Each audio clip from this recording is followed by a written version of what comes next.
My name is Daniel Hartwell. I'm 54 years old, and in 30 years of practicing law, I've negotiated my way out of 3 lawsuits, 2 business partnerships gone bad, and 1 very ugly custody dispute that wasn't even mine.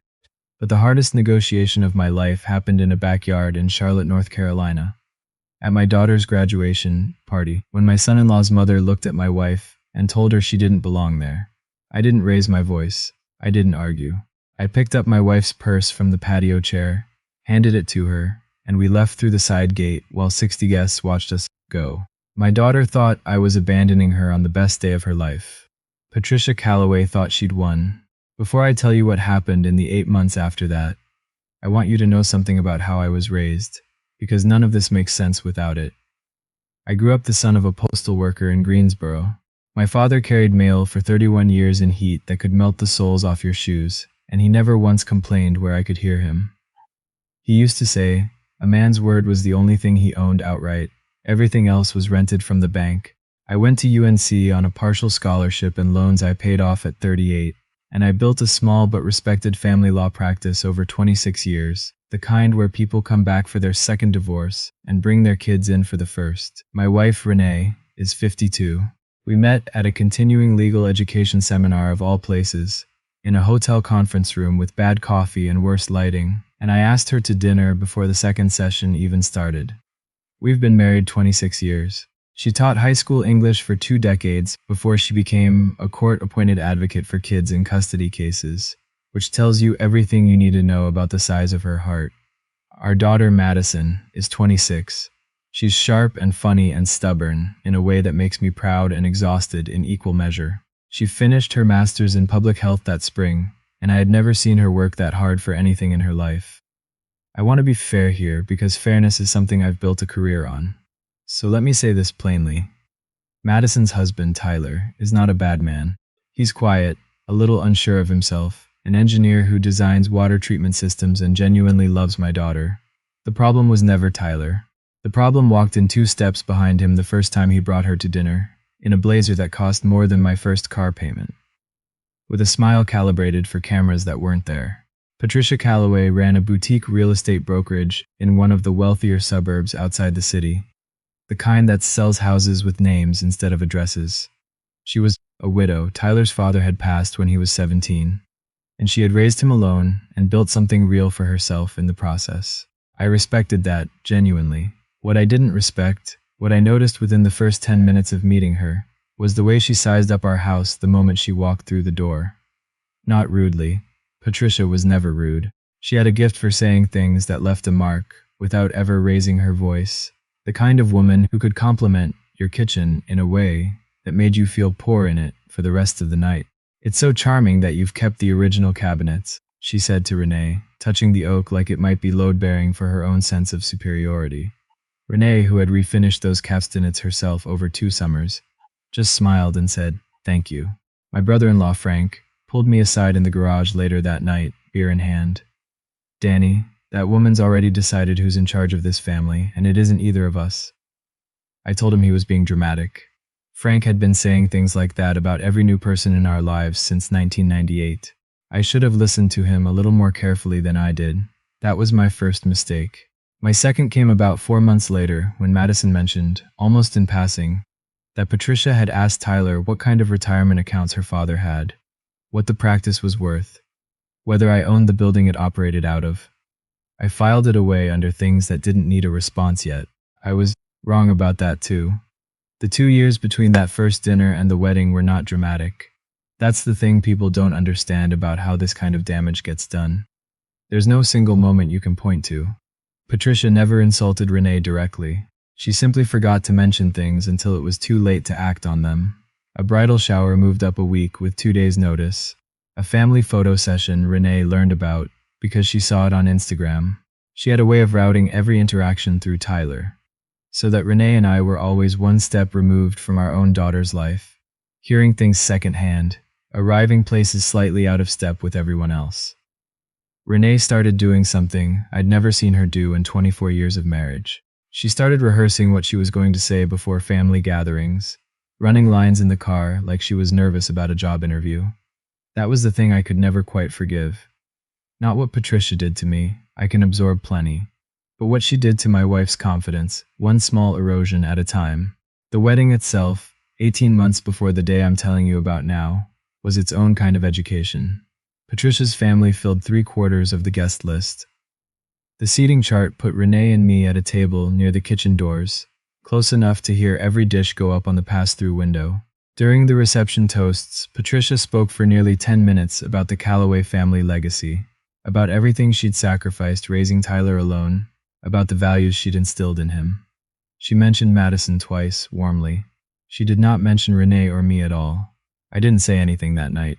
I held Renee's hand under the tablecloth and told myself that weddings are not about the parents, that I was being the bigger person, that patience was a virtue I could afford to practice a little longer. What I didn't understand then is that every time I told myself I was being the bigger person, I was teaching everyone around me, including myself, that I had no floor, no bottom, nothing I wouldn't eventually swallow for the sake of peace.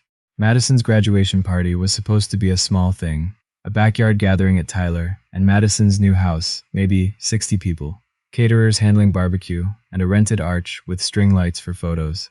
Madison had worked herself nearly into the ground for that degree. 2 years of clinical rotations on top of coursework, and Renee had spent a month planning the party, because that's who Renee is. She puts her whole heart into things quietly and never asks for credit. She'd ordered a banner. She'd found Madison's childhood teddy bear and propped it next to a framed photo of her in her kindergarten graduation cap. A little joke, a little sentimental gesture that only a mother could think to make meaningful. We arrived at 4. The backyard was already half full, string lights glowing faintly against the late afternoon sun, a bartender working a folding table near the pool. Patricia was holding court near the gazebo in a cream dress, champagne in hand, surrounded by people I didn't recognize, presumably clients or friends from her country club. She saw us arrive. She did not wave. She looked at Renee the way you look at something you've already decided doesn't belong in the photo. I want to tell you the afternoon went fine for a while, because it did. Madison gave a short, sweet speech about her parents' support and her in-laws' generosity, thanking everyone for showing up. And when she got to the part about Renee and me, she choked up a little, said something about how her mother had quietly believed in her. Even on the nights she called home crying about exam scores, Renee cried. I put my arm around her. For about 40 minutes, it felt like we were exactly where we belonged. Then Patricia made her way over to our table, and I knew, the way you know weather is about to turn even before the sky changes color, that something was coming. She didn't sit at first. She stood near Renee's chair with her champagne flute, smiling at the table in general. And then she said, loud enough for the 4 or 5 people nearby to hear, I just have to say, it's so nice that Madison's parents could make it. I know things have been busy for you both. Busy. Like we were distant relatives who'd had to clear our calendars. Renee said something gracious, the way she always does. Said it had been a wonderful afternoon. Thanked Patricia for hosting alongside Tyler. Patricia's smile thinned just slightly. You know, she said, setting her glass down on our table without being asked. I've been wanting to say this for a while, and I think today's as good a day as any. I think it would be good for this family if we were honest about roles going forward. She looked around at the small audience that had gathered, 2 of her clients, one of Tyler's groomsmen, Madison's college roommate. Tyler and Madison are starting their real life now. They don't need quite so much, well, hovering. From either side, of course. But I think we both know which side has been doing more of it. Rennie's face went very still, the way it does when she's deciding whether to defend herself or absorb it. Patricia, I'm not sure what you mean by hovering. We've tried to be present, not intrusive. Of course you have, Patricia said, in the tone you'd use on a child who'd misunderstood a simple instruction. But I think there's a difference between being present and needing to be needed. Tyler tells me you call quite a lot.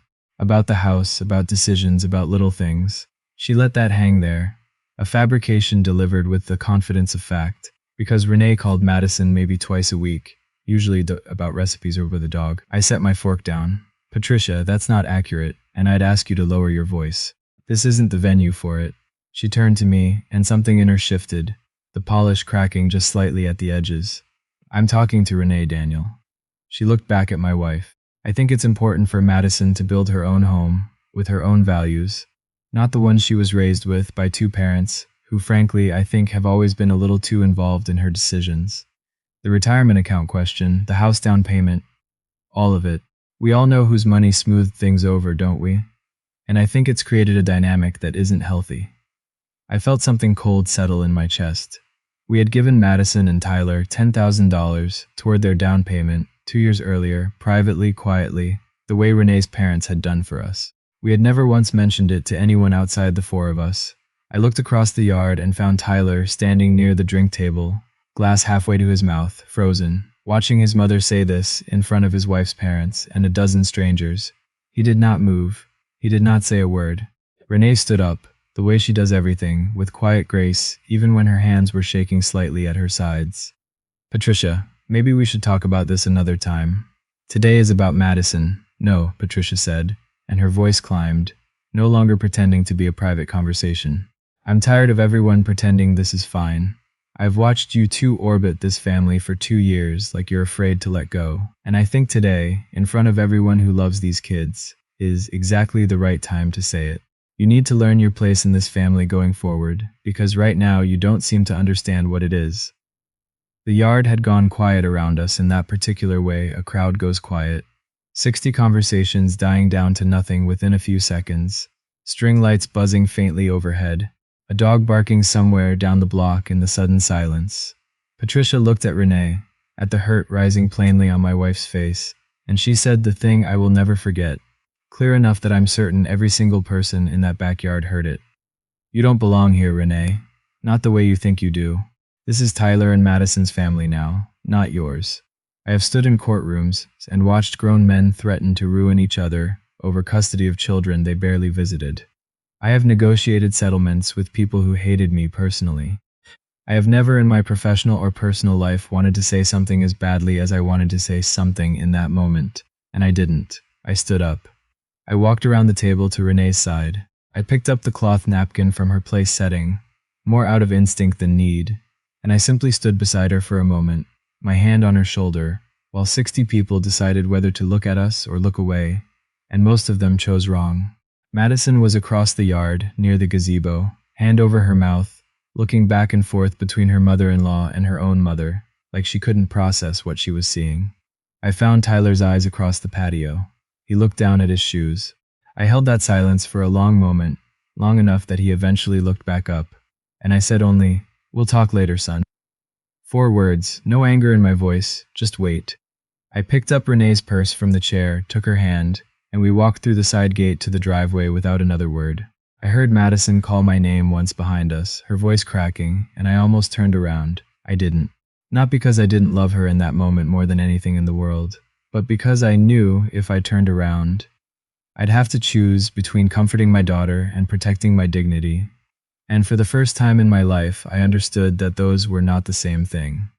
In the car, Renee didn't cry until we were 2 blocks away, and then she cried the way she almost never does, quiet and total.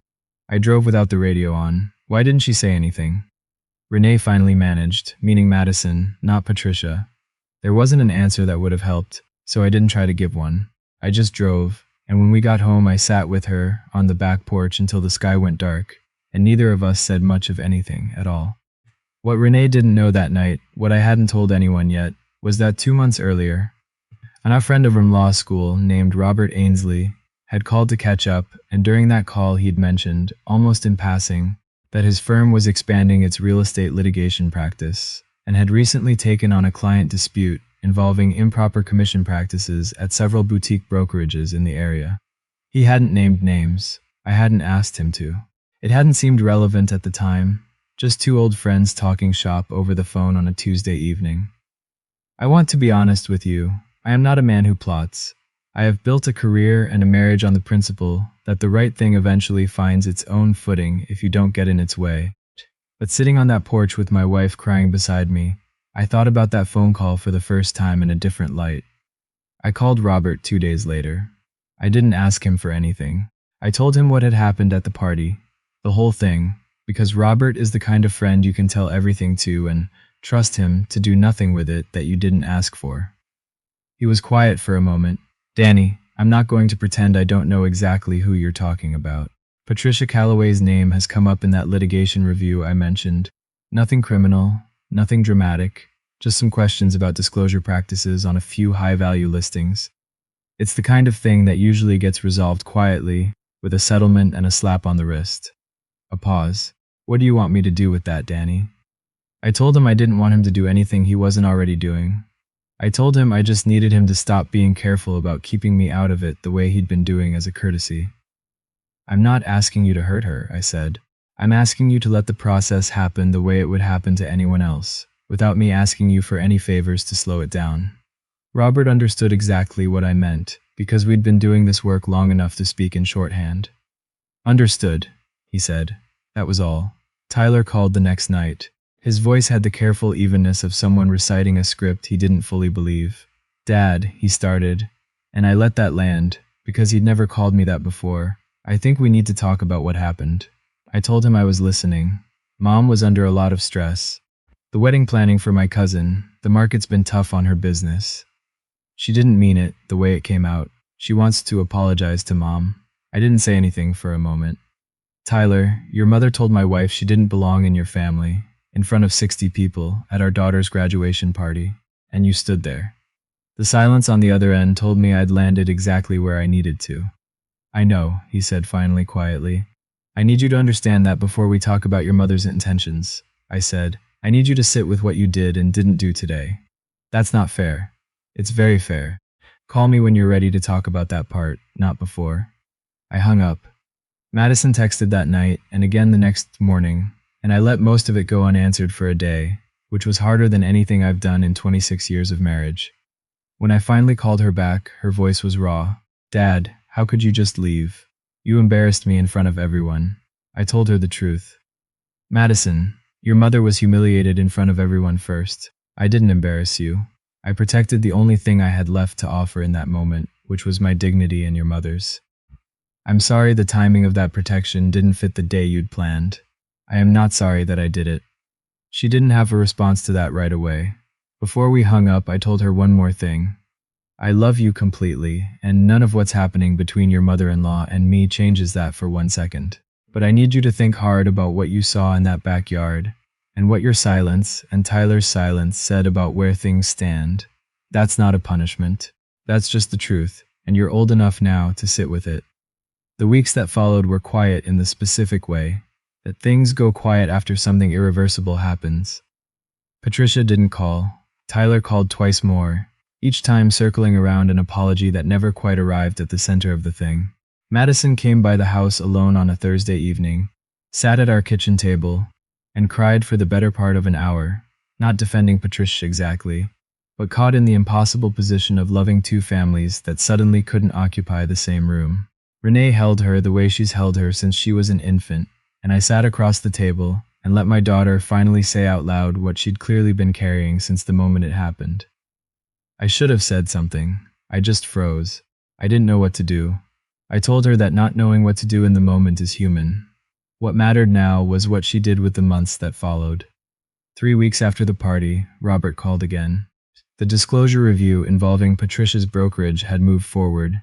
2 former clients had come forward with formal complaints about misrepresented proper conditions on luxury listings. The kind of thing that wouldn't make headlines, but would absolutely make its way through the local real estate licensing board, and in a town the size of ours, through every country club conversation within a 50-mile radius. I hadn't pushed a single domino. I hadn't needed to. Patricia had been building that particular foundation crooked for years, long before I ever met her, and eventually crooked foundations do what they always do. I won't pretend there was no satisfaction in hearing that news. But satisfaction isn't the same as having wanted it, and I want to be honest about that distinction because I think it matters. I'm not in the business of revenge. I never have been. I'm in the business of letting consequences land where they were always going to land, once I stopped quietly cushioning the people around them. 5 months after the party, Tyler asked to meet me alone. At a diner near my office, the kind of place with laminated menus and coffee that never quite gets cold. He looked tired in a way I recognized, the tired of carrying something heavy long enough to finally see it clearly. I knew, he said, not looking at me at first. Before the party, I knew Mom had been saying things to Madison for months, little comments, the kind I told myself would level off if I just didn't make it a bigger deal than it was. He looked at his hands. That's not the same as not knowing. No, I said. It's not. We sat with that for a while, the diner noise filling in around us, a waitress refilling coffee we hadn't asked her to refill. Can you forgive me, he asked, for standing there and not saying anything? I thought about it, honestly, instead of reaching for the answer a father-in-law is supposed to give. I love my daughter, and because I love her, I want this to work. But forgiveness isn't something you get for asking. It's something you earn over time, through what you do next. I need to see who you're going to be from here, not hear about it. He nodded slowly. Madison and I started seeing a counselor a few weeks ago. I don't know exactly where it goes, but I know I can't be the man who stands at a drink table and says nothing ever again. Good, I said, and I meant it. Patricia never wrote a letter, the way I half expected she might. The kind that says all the right words, without quite reaching the center of the thing. What she did instead, 6 months after the party, was show up unannounced at Madison and Tyler's house on a Sunday afternoon, while Renee happened to be there helping Madison repaint a guest room. According to Renee, Patricia stood in the doorway for a long moment before she said anything. The confidence gone out of her posture, in a way Renee said she'd never seen before. I heard about the review, Patricia said. I assumed that was you. Renee told her calmly that she didn't know what review Patricia was referring to, which was true, because I had never told Renee the details of what I'd done. Patricia studied her for a moment, like she was trying to decide whether to believe it, and then something in her seemed to deflate slightly. I said something I shouldn't have said that day, she said. I've thought about it since then. It wasn't quite an apology. It also wasn't nothing. Renee told her she appreciated her saying that much, and left it there, because Renee has never needed the last word the way some people do. I'm not going to tell you everything resolved neatly, because it didn't, and I don't trust stories that wrap up too cleanly anyway. Patricia and Renee are not friends. They are cordial at family gatherings now, careful with each other, in the way two people are careful around something they both know is fragile. The brokerage review concluded with a settlement and a formal warning on Patricia's license, nothing that ended her career, just enough to put a small permanent mark on a reputation she'd spent decades building.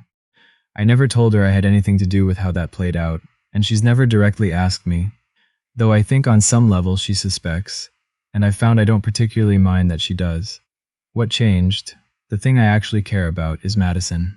8 months after that backyard, she and I have dinner together every other Sunday, just the two of us, at a little Italian place near her old apartment that has nothing to do with either family.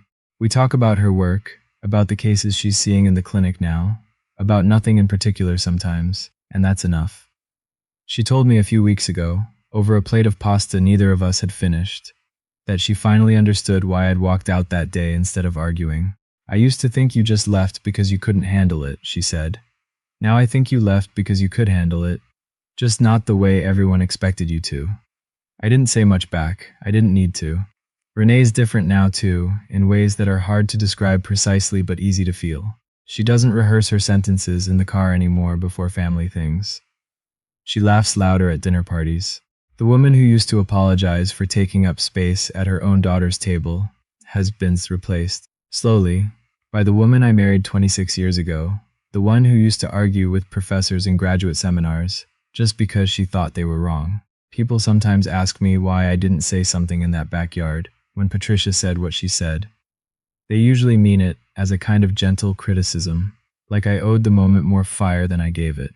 Here's what I've come to understand. Anything I said in that yard would have become the story people carried out of there. Not Patricia's words, not the look on Renee's face, not Tyler's silence, but me, my anger, whatever sharp thing I might have said in the heat of it. That would have been the image everyone remembered, and it would have handed Patricia exactly the proof she needed that the Hartwells were the problem.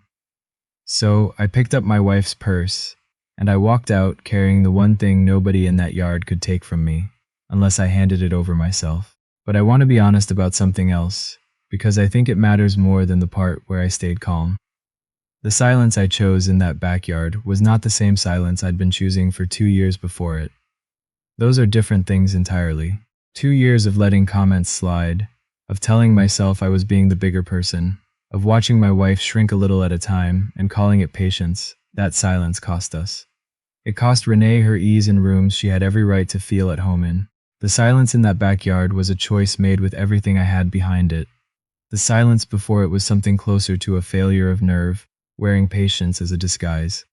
If there's a lesson I keep coming back to, it's this. You can absorb a great deal for the people you love, more than you'd think possible. But there's a point where absorbing stops being love and starts being erasure. You are allowed to take up space in your own family, fully, without apology, without flinching. Don't let anyone edit you out of a life you spent decades building. Not a daughter-in-law's mother, not a single uncomfortable afternoon, not even your own old habits of staying quiet to keep the peace.